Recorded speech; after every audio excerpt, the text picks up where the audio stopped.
Hey, what is up you guys, Corescubing here, and today I'm bringing you the full review of the Rubiks, the Rubik's Cube. So let's get into it. So first off, let me go ahead and say that I hope the lighting is a little bit better. I really hated the way the lighting looked in last week's video. It was not very pretty. So yeah, hopefully this lighting's better. Go ahead and let me know. But yeah. So now let's get on with the review. First off, what you're going to notice is this puzzle has tiles embedded in them. They are embedded, so people will not be able to take them off. Also, I really like that too, that the fact that people can't, I mean, they can be taken off, but you're going to have to like super glue the tiles back on and all that. It stops people from taking off the stickers and then just placing them in the correct order. So yeah, this, you sticker peelers out there, good luck with this one, man. So yeah, I really like that idea. The problem is I just don't like these tiles here. Honestly, they pick up fingerprints like crazy, and it bugs me a lot. If they were like CubeSmith tiles, then I could see that these would work a lot more, but the way they are, they pick up fingerprints like crazy, and I hate it. It drives me insane. So yeah, also the shades are not really that great. This red is okay. This blue is it's alright. It's a little dark for my taste. Just white, that Rubiks logo. The green's pretty dark, and the yellow's fine. I don't really care about yellow. So yeah. So for appearance, it's not really all that great, but I definitely do like that they put the tiles in there. That is definitely a plus.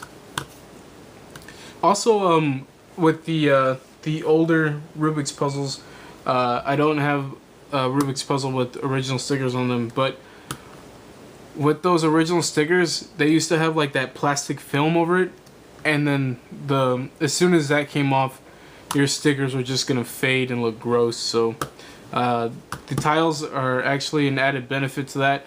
They're definitely not gonna fade or anything like that. They just get smudgy, but you can clean it off. But smudges bug the hell out of me. So yeah, that's my only problem with these tiles. But other than that, I actually really like the idea. So now that we've done that, let's go ahead and get on with the turning. So getting on with the turning here, obviously it's not going to be that great. It's a Rubik's puzzle. But that being said, this puzzle turns way better than an original Rubik's Cube. Even out of the box, this was definitely better than before I lubed it. Take a Rubik's Cube from 2010 to this one. This one will definitely be the winner. It turned way better. You could actually finger trick it, all that kind of stuff that you couldn't do with the first Rubik's Cube. So yeah, it's definitely a plus, but when comparing it to things like modern speed cubes, this just is it definitely doesn't match just because it feels cheap. But as you can see, this thing actually turns pretty well if you're precise. There's not that much catching. It is just a weird feel. It's a very rough feel, very crunchy. But yeah, if you compare it though to what the Rubik's brand puzzles used to be, this definitely is going to be your winner. So I would show you the puzzle pieces and compare them to this the older one, which I have here. But this thing is trying to get into this thing is like trying to get out of Alcatraz, man. This thing it will not open at all. Like, no matter how hard I worked at it, and I didn't want to break it. Like, that was my thing. I did not want to break it. So I mean, opening this thing is hard. It is super hard. So I guess maybe you can look up the pieces maybe if you want a comparison. But one thing I can tell you is that I know that it has a ball core in there, and just to show you guys here, this is my first Rubik's Cube actually, but this does not have the ball core.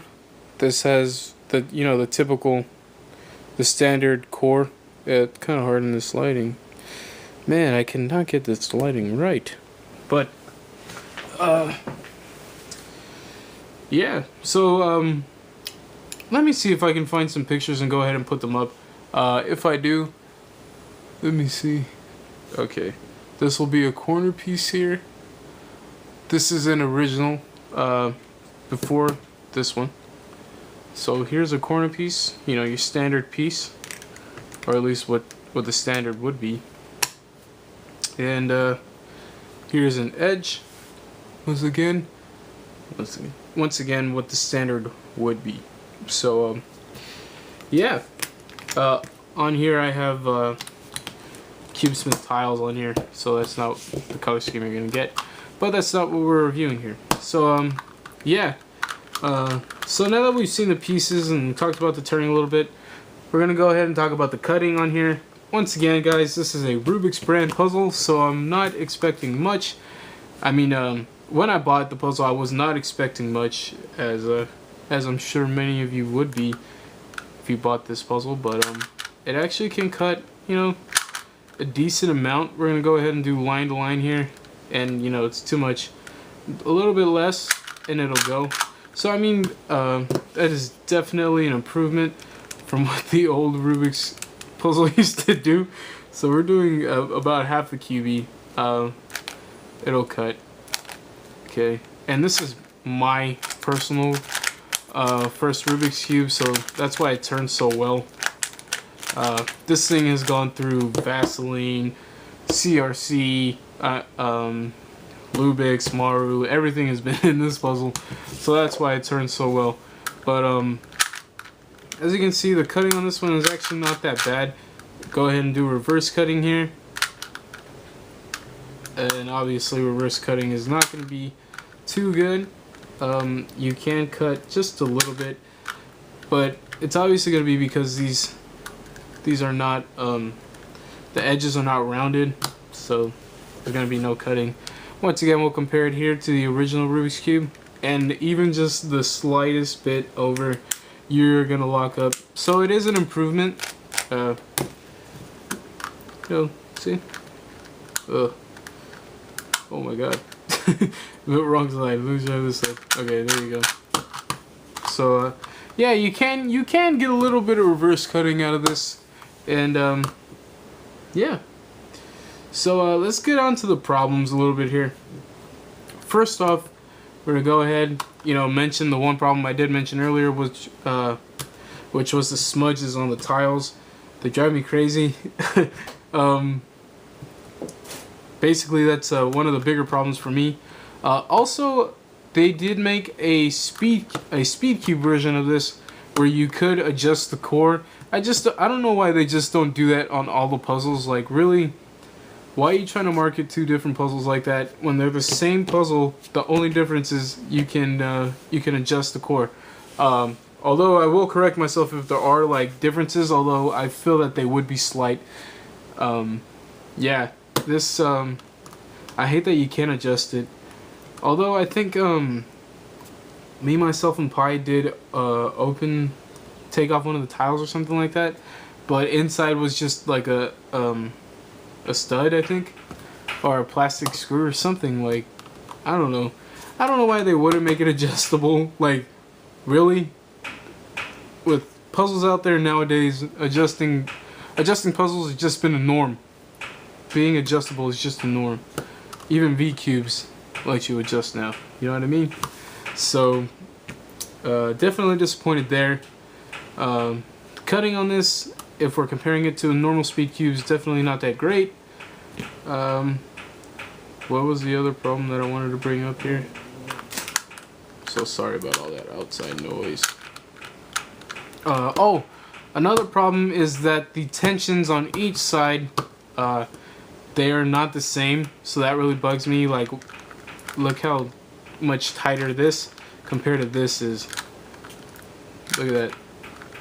See, look how much tighter it is on this side than it is on this side. So I mean, that definitely, it gets in the way, which you guys saw there when I was showing the reverse cutting. that you know, the sides were different. One side would cut in, the other side didn't cut the same amount. So yeah, that is a problem with this puzzle. Although once again, I just got this for the collection, really. I'm not trying to speak you on a Rubik's Cube. So yeah, I feel like we've said enough here. Oh, also I did want to mention, if you did not watch my my unboxing of this puzzle, I looped it with Maru and Rubiks, and I've worked it in. I've done about, I'd say, at least 200 solves on this puzzle. So everything's all nice and worked in here. And honestly, that's definitely what you're gonna want to do, because this puzzle without it is insanely different. It's almost like it's two different puzzles. Like, I couldn't believe it. So definitely you're gonna want to loop this puzzle. And yeah, now that I've said that, let's go ahead and get on with the example solve before my freaking camera runs out of space. Alright guys, well, we got an II timer out now. We're gonna go ahead and just scramble the puzzle up. Once again, I apologize. Yeah, I apologize for the noise outside. They are working on some stuff. So.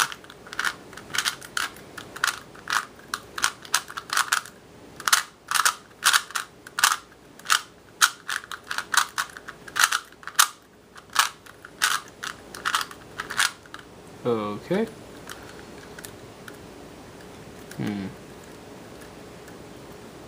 Ooh. Okay.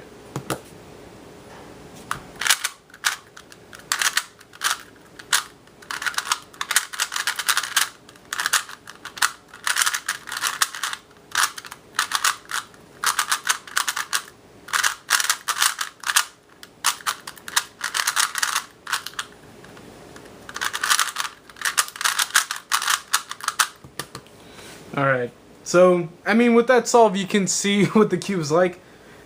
Definitely not the most fluid puzzle. But, yeah, let's get Zoom back up, and we'll get on with this review. Alright guys, so I went ahead and brought out the stand here, just to give it a little showcasing. So, yeah, I guess my final thoughts on this puzzle is, it's great for collection purposes, obviously. Especially if you have the older version, so you can compare it, you know, just have both versions of it. And other than that, I really don't see any benefits to this puzzle, except for maybe people who just bought a Rubik's Cube and they just needed a better turning one. Then definitely this is an improvement. Although finger tricks don't really matter as much to people who don't know how to solve the puzzle. I actually gave my cousin, who knows how to solve a 2x2, an F2, and he used my Rubik's brand, and he was like, "Why didn't you give me this one, man? It turns so much better." And then it's because I didn't realize that he wasn't using finger tricks, so it's a lot more controllable. But I don't know. Maybe this might even be too fast for beginners. But it's definitely an improvement. It turns a lot better than what an older one did, than what an older one turned like. So yeah, it's alright. I guess you can get it for collection purposes. I always see them at work, and I was like, I haven't tried one of the newer versions, so let me just go ahead and buy it. I'm gonna buy it. I said I was gonna buy it with my first paycheck, and then like 6 paychecks later, it was like, alright, you know, kind of gotta buy one of those. So yeah, that was my review. If you enjoyed the video, please go ahead and give it a like. It really helps me a lot. And if you wish to see more of me, go ahead and hit that subscribe button. I'm out, you guys. Peace. I'm never gonna use this lighting again. Okay, now that we're talking about the turning, why is this so hard? Okay.